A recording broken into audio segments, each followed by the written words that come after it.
શિલાનિધિ નામના રાજાએ જોયું કે મારા આંગણે સંત આવ્યા છે.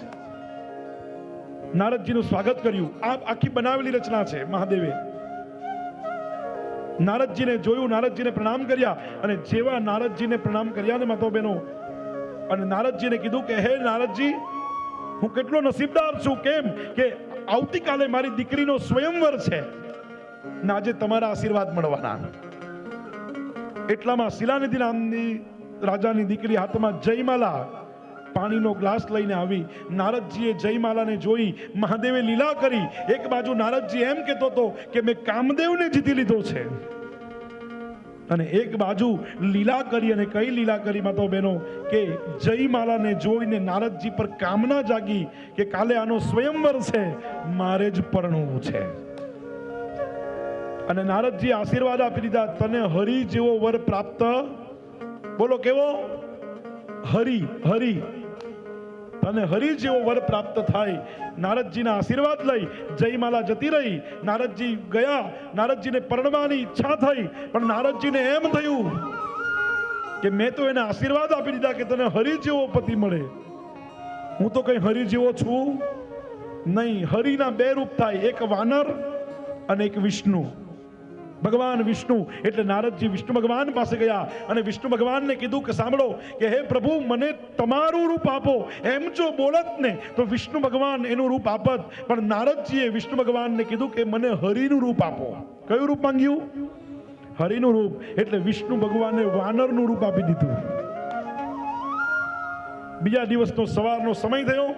જયમાલા નામનો સ્વયંવર હતો, અને જયમાલા નામની દીકરી પુષ્પની માલા પહેરાવતી પહેરાવતી પહેરાવતી નીકળી. અને જેવી પહેરાવતી નીકળી, નારદજીને એમ હતું કે હરિ જેવો હું જ છે એટલે મને જ હાર પહેરાશે. પણ જેવી નારદજી પાસે ગઈ, એને પુષ્પની માલા પહેરાવી નહીં, અને ભગવાન વિષ્ણુ આવ્યા, વિષ્ણુને માલા પહેરાવી. નારદજીએ બાજુવાળાને પૂછ્યું કે હું હરિ જેવો દેખાતો નથી? બાજુવાળો કહે, નારદજી તમારું મોઢું તો જો. અને નારદજીએ જ્યારે પાણીમાં મોઢું જોયું ત્યારે એને ખબર પડી કે હું હરિ જેવો નહીં, હું તો વાનર જેવો દેખાઉં છું. મારી માતા બહેનો સાહેબ, નારદજીને ક્રોધ આવ્યો કે વાનર જેવો દેખાવ એટલું કીધું ને. નારદજી દોડતા દોડતા વિષ્ણુ ભગવાન પાસે ગયા. કોની પાસે ગયા? અને વિષ્ણુ ભગવાનને કીધું કે હે પ્રભુ, મેં તો તમારું રૂપ માંગેલું, તો મને વાનરનું રૂપ શું કામ આપ્યું? ત્યારે વિષ્ણુ ભગવાને કીધું કે તે મારું રૂપ નતું માંગ્યું, તે હરિનું રૂપ માંગ્યું હતું. અને હરિ એટલે વાનર પણ થાય, એટલે મેં તને વાનરનું રૂપ આપ્યું. પણ ત્યારે નારદજીએ કીધું, મારી માતા બહેનો સાંભળો, જરાક ધ્યાન આપજો કથામાં. ત્યારે નારદજીએ ભગવાન વિષ્ણુને કીધું કે પ્રભુ સાંભળો, જેમ મને વાનરનું રૂપ આપી અને મને જે ગમતી સ્ત્રી હતી એની સાથે મારા લગ્ન થયા નહીં, તો હું તમને શ્રાપ આપું છું. નારદજીએ ભગવાનને શ્રાપ આપ્યો છે. કોને? કોને શ્રાપ આપ્યો?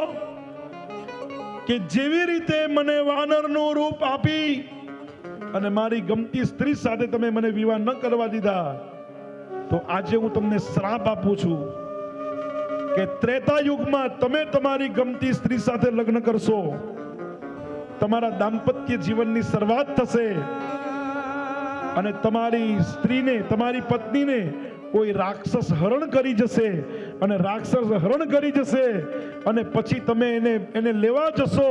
ત્યારે હે પ્રભુ, તમે જ્યારે લેવા જાઓ ને ત્યારે તમને કોઈ મનુષ્ય કામ નહીં આવે, તમારે વાનરોના શરણે આવવું પડશે. મારી માતા બહેનો સાહેબ, કે હે પ્રભુ, તમે જ્યારે એને લેવા જાઓ